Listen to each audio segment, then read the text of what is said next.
Yo, what's good buddy, this is Rockin here, welcome back to a brand new video. In this video I'm going to show you my top 5 effects to get started on editing CS2 montages. This video is intended for complete beginners, just starting to learn video editing or montage making. And I'm going to cover 5 basic effects that are fundamental to editing a good gaming montage inside of CS2. In this video I'm going to be using Adobe After Effects to edit the effects, and the reason I'm going to be doing that instead of using something like Adobe Premiere Pro or Sony Vegas is because of a tool called HLAE, which stands for Half-Life Advanced Effects. And essentially what this is a mod for CSGO, which allows you to go into demos and record custom camera paths for cinematics and things like that, as well as record the game and export the game onto different layers. So you can have the first person layer, world layer, you can get a depth buffer, etc. And I think it's good practice when you want to edit montages using a mod like this, that we do that inside of Adobe After Effects, as you can have a lot more control over all the different layers and the certain effects. If you want to use the depth map to add sort of fog or blur the distance or something like that, it's going to be much easier inside of After Effects than those other kinds of software. And the kind of montages you'll want to make using something like HLAE are going to be a lot more advanced in their nature, and Adobe After Effects is a lot more powerful than those other software and will be able to facilitate making montages of that caliber. But the majority of the effects covered in this video, as this is just a basics getting used to editing CS videos, you will be able to make all of these effects that I'm doing inside of other software as well. But we're just going to start with After Effects, and then if I make this into a series, we can get more advanced over time and eventually be making awesome CS2 edits. Now, currently HLAE has very basic support for CS2, as originally it was designed for CSGO on the Source engine. Obviously CS2 now on Source 2 is going to require a lot of development to get back to that level that it was at before. So currently a lot of those features aren't available, but I'm assuming that if we give the devs some time, hopefully in the not so distant future we'll have a fully functioning version of HLAE with all of the functionality that we had inside of CSGO. So the clip we're editing today won't actually come from HLAE, but it's good practice to edit inside of After Effects in preparation for when that becomes available. If you don't have Adobe After Effects and you'd like to get it, then I'll leave a link down in the description where you can go and download it. And without any further ado, let's get into the video. So you'll see here inside my After Effects project, I've just opened a clip and I've trimmed it down to just the section that I want to use. If you're new to this software, all you have to do is drag and drop your clip into the clip bin and then drag and drop that on top of the new composition button. I'll put on screen what that looks like now, and you'll be pretty much seeing what I'm seeing, but with your clip. Now for this tutorial, I have rotoscoped out the hand and the gun. So we now have a separate layer, which you'll see here, of the gun from the background. And the reason I've done that is because when HLAE becomes available, you'll be able to export layers like this. You'll have a first person layer and a background layer. And in order to keep the tutorial as up to date as possible for as long as possible, I'm going to show you how to edit as if we have those layers. If HLAE doesn't have that support yet and you still want to do what I'm doing, then check out the video in the top right corner now. I'll show you the thumbnail on screen where I teach you my first person transition effect. That's actually on a Valorant clip, but it's the same difference on CSGO. It's just the rotoscoping aspect of that tutorial that you're going to need to watch, and that will show you how to do what I've done and cut the gun out of the background. If you don't want to do that, or you want to wait for HLAE, then no worries, just skip this first effect, and the other 4 you will not need separate layers for. So here I'll just play through the clip now.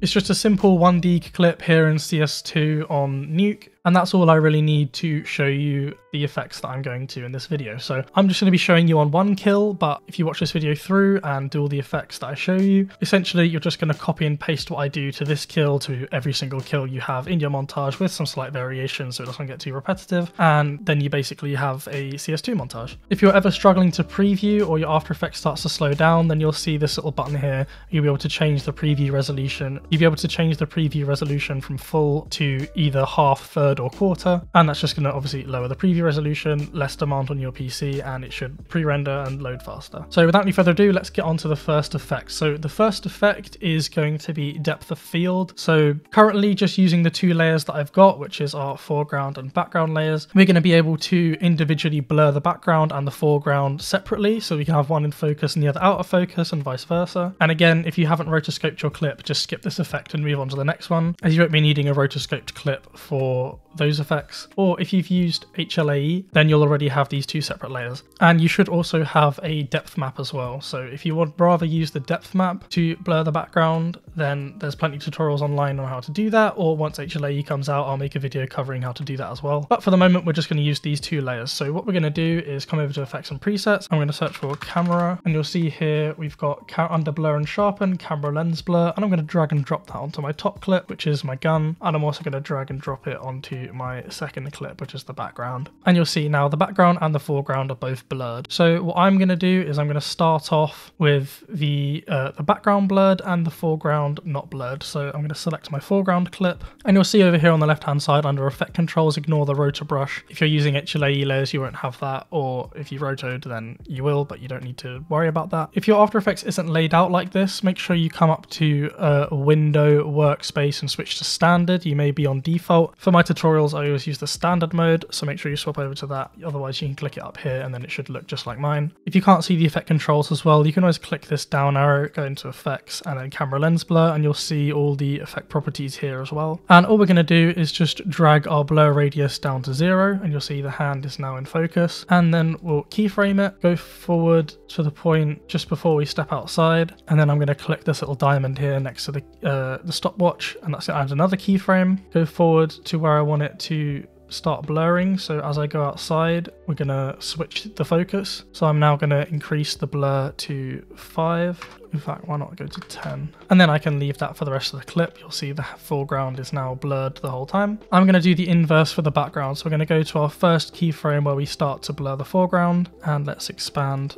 this down here as well. I'm going to keyframe the blur at 5, go forwards to where our foreground gets blurred, and we're going to unblur the background. So you'll see now, as we scroll through, foreground's in focus, background's out of focus. And then as we go through the door, it changes and the foreground is now out of focus. Now, if you're having this issue that I'm having, where you can see you've got sort of like a halo around the gun where it's in focus in bits, but not on the others, that's because if we hide our foreground layer, the gun is actually still present in our background. And that's only because I've rotoscoped it. If you used HLAE, you will not have the gun in the background, so you won't have to worry about this. One thing you can do to mitigate this is to reduce the amount of blur. So if we go to say 5, you'll see it doesn't look as bad. But what you can do also is if you go into transform and find scale, we can set this to 105%. And then if we just drag our gun to cover the old one, you'll see it's now not quite as bad. We go a little bit bigger even if we really wanted to, but that's just a very quick way to get around it. For the sake of this tutorial, I'm not going to worry about that, and we'll also leave the blur at 5. And that's pretty much it for the first effect. So we've got a change in focus from the foreground to the background as we move outside, sort of like how a camera would in real life. And it just adds a little layer of quality to our edit. Now, just before we get onto the second effect of the video, if you're watching this video, I know you're like me and you like editing gaming montages. And one of the hardest things about editing a gaming montage to post on YouTube is finding some music you can use without risking a copyright strike. Luckily for you, that is no longer a problem thanks to this video sponsor, Licked. Licked provides an outstanding service allowing you to license and download tracks from a music library containing more than 1.2 million mainstream songs to give you the power to enhance your YouTube videos without the need to be concerned about copyright claims. Licked offer music from some of the world's biggest artists like Dua Lipa, Coldplay and Justin Bieber. Watch as your channel grows as audiences watch and engage more with your content when you use recognizable music. Engagement is super important to growing your channel as the YouTube algorithm really values a video's watch time, and if you can get someone to watch your video for longer by jamming to some great music, you're well on your way to increasing your reach as YouTube recommends it to even more people. Don't believe me? Just look at these top YouTubers using Licked to amplify their content to new heights. Licked is a really important tool in any creative's tool belt, as by downloading and licensing your music legally through Licked, you can stay protected from any copyright claims from YouTube's Content ID system flagging your video. And the consequences of getting your video flagged could result in demonetization, your video's reach getting limited, your work being banned in entire regions, or even a copyright strike on your channel. Licked takes care of any claims, so you don't have to worry. So why wait any longer? Begin enhancing your content now and propel your channel forward with the help of Licked. And just to prove how awesome of a service this is, they're offering an exclusive 50% discount off your first mainstream track purchase, accompanied by a free 14 days access to their comprehensive stock music collection. So grab this opportunity now and elevate your content to the next level.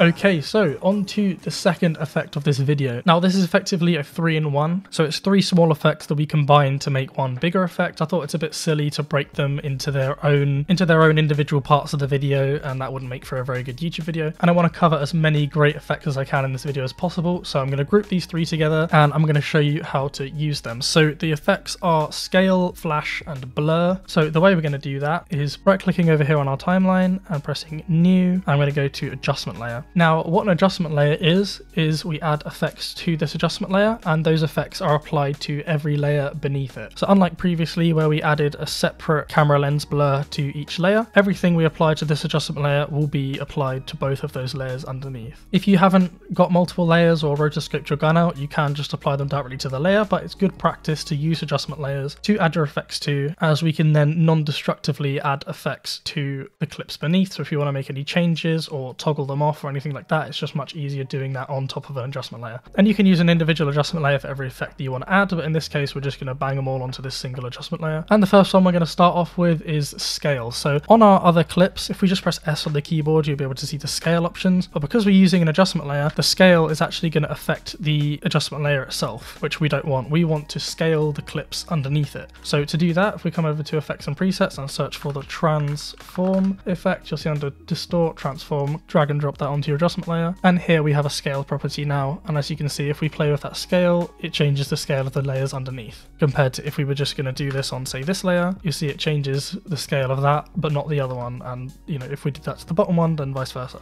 So let's reset that back to 100, and what we're going to do is start by finding where we get the kill. So I'm going to go when the deagle shoots the shot. So we're going to just go through frame by frame by dragging the playhead here frame by frame. You can also use the page up and page down keys on your keyboard. I'm just going to do it with the mouse, and there you go. You can see that's where our shot happens. So what we're going to do is go back 1 frame, and then on scale we're going to hit the stopwatch to add a keyframe, go forwards 1 frame and change the scale to 120, and we're going to just drag through our clip to a point where I want the scale to be removed, and we'll say somewhere like that, and put the scale back to 100. Now with the adjustment layer selected, we've got our keyframes on it, so we can press U and that's going to display our keyframes. So you can see our first keyframe is set scale at 0, goes up to 120, and then slowly between these 2 keyframes it fades from 120 to 100. So if you watch this number up here as I go through the frames,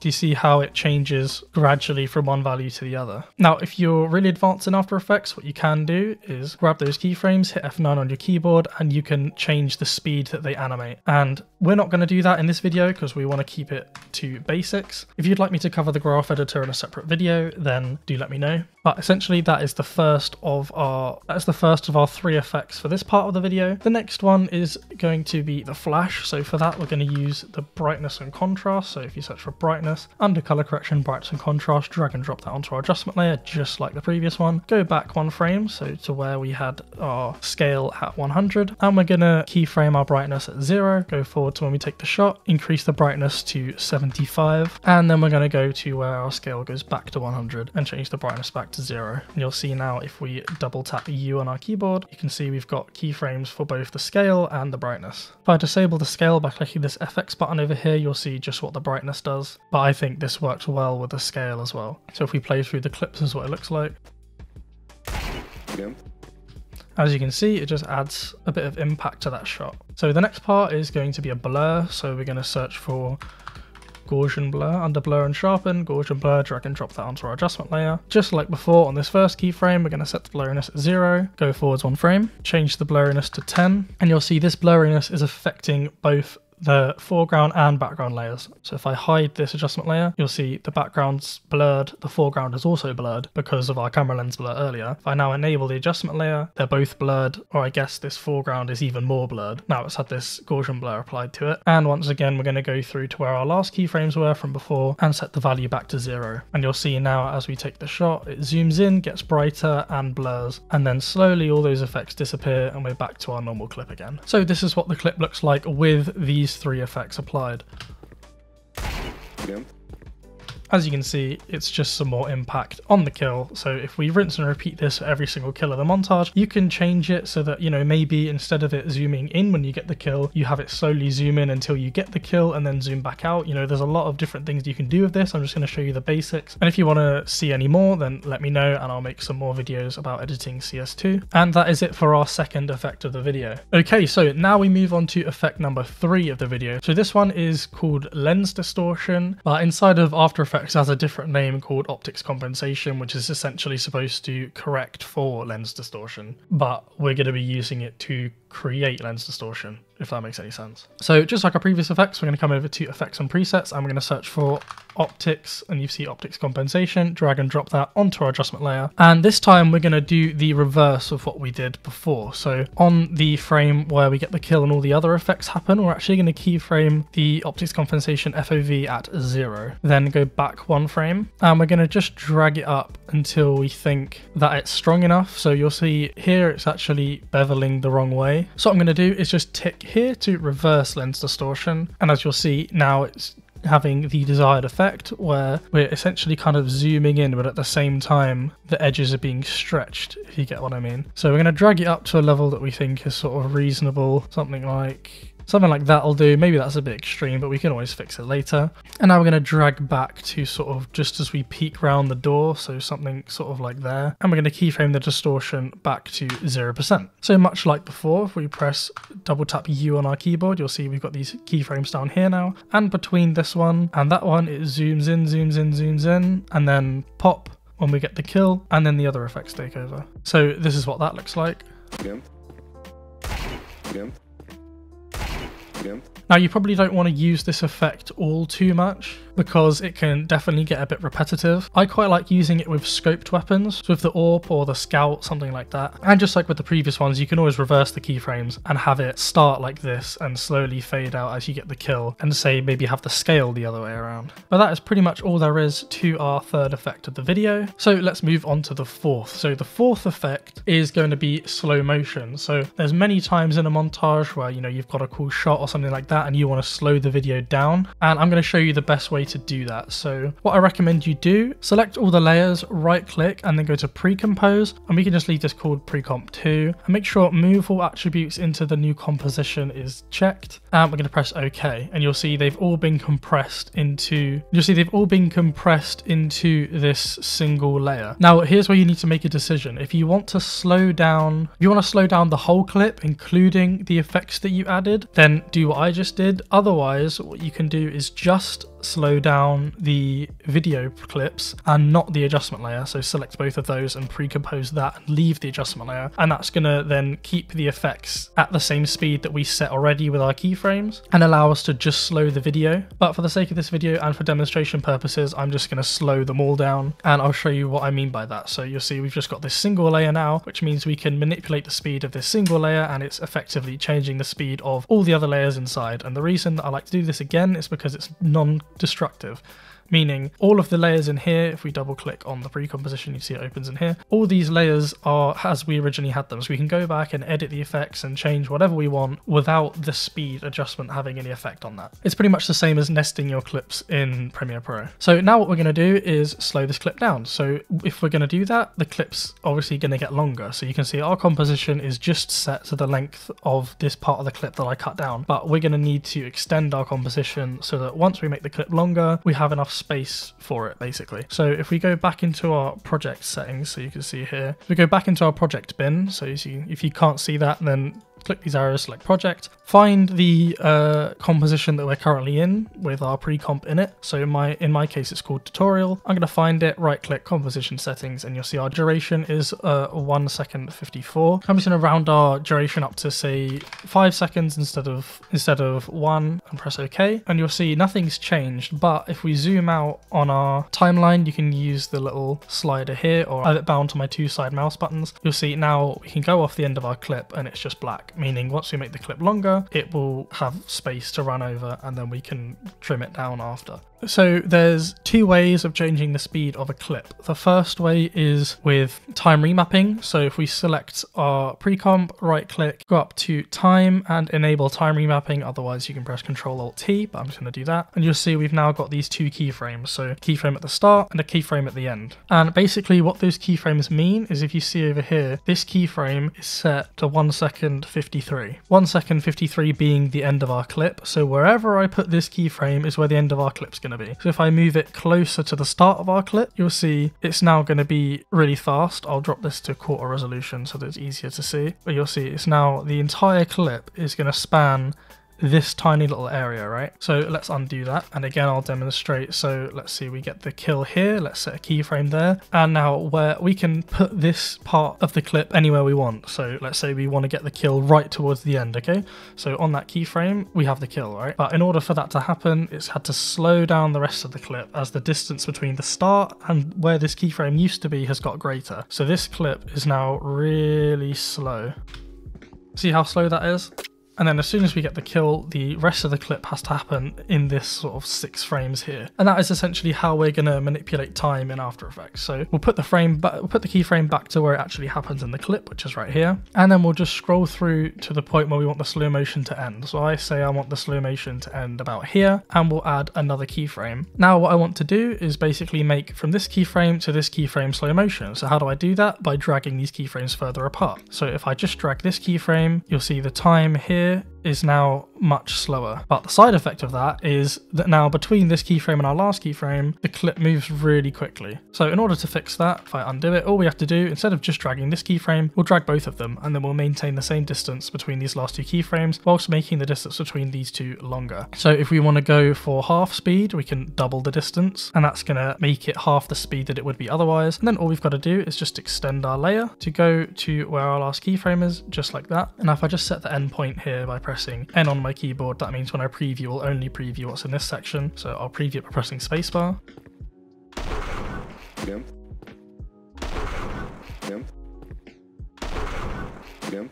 As you can see, the part between these two keyframes is much slower. Now we could drag this and make it even greater if we wanted to, but for the sake of the demonstration, I think that's a good way to show it. Another thing we can do to change the speed is if I just duplicate this composition, I'll hide the bottom one and we'll actually remove time remapping from it. So if we just pay attention to this top clip, which is our normal speed clip, what we can also do is press Ctrl-Shift-D where we get the kill, go to the point where we want the slow motion to end, press Ctrl-Shift-D again. And then with this middle clip selected, we can right click, go time stretch, and we can stretch it by say 200%, which is just going to make it twice as long as it was previously. Press OK, and then if we drag this part of the clip to match up again, you'll see this has a pretty similar effect.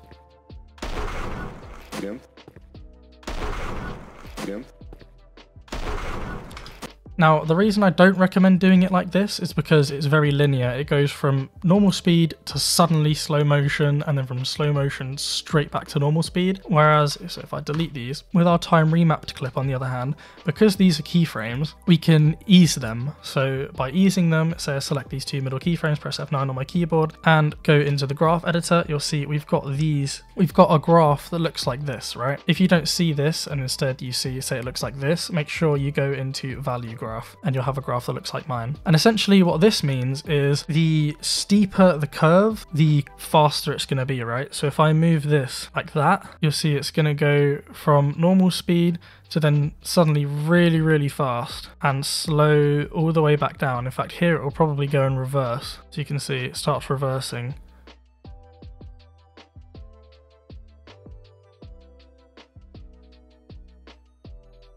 Before going back to normal again. Now, I'm not going to go in depth about how to use the speed graphs. I'll put a clip on screen of one of my other videos where I show you how to time remap properly. That video was on Valorant, but again, it applies to CS2. If you'd like to see a separate video on how to time remap inside of CS2, then let me know. But that is the only reason I recommend doing this using time remapping instead of time stretch, because it allows you that flexibility in the future to add some velocity to your clips and have it speed up and slow down over a period of time. And it makes it much smoother and nicer to watch.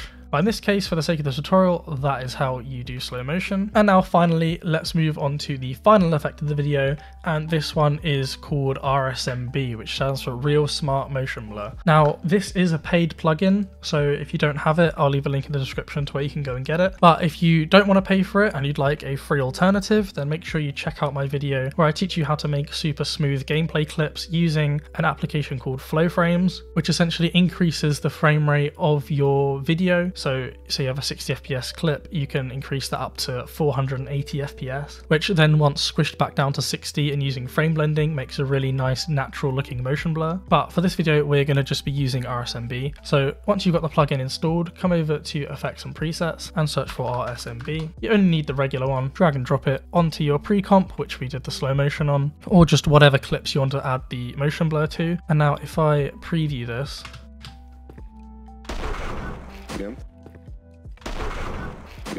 essentially, as you can see, it makes the clip seem way smoother by doing exactly what it says in the name, Real Smart Motion Blur. It adds motion blur. And if you can't see already what I mean by that, let's watch as I spin around here, watch the background and the gun as well. As I turn quickly, you see all this motion blur, how it's stretching in this direction in line with how the camera's moving. If I disable the RSMB like that, that's what it looks like normally, right? So do you see the difference? And it keeps the parts that stay still, like down here, you know, the gun, whatever, keeps them in focus and blurs the background. There is a GPU setting as well, so you can enable hardware acceleration to make the rendering a bit faster if you want to. And that's essentially what it does. So I'll put a couple clips on screen now of some CS gameplay without RSMB and then with RSMB to see if you can see the difference. The gameplay should just feel a lot smoother and a lot higher FPS than it actually is when using this effect to finish off any CS montage. Whether you use RSMB or whether you use some other form, I think motion blur is something that you definitely need to make sure that you include, as it definitely increases the overall quality of your video. And yeah, that's pretty much it for this video. That is my top 5 basic effects for beginners to start editing CS montages. If you'd like to see a follow-up with 5 more effects, then do let me know. We can make a few more and get more advanced over time if that's something you guys are interested in.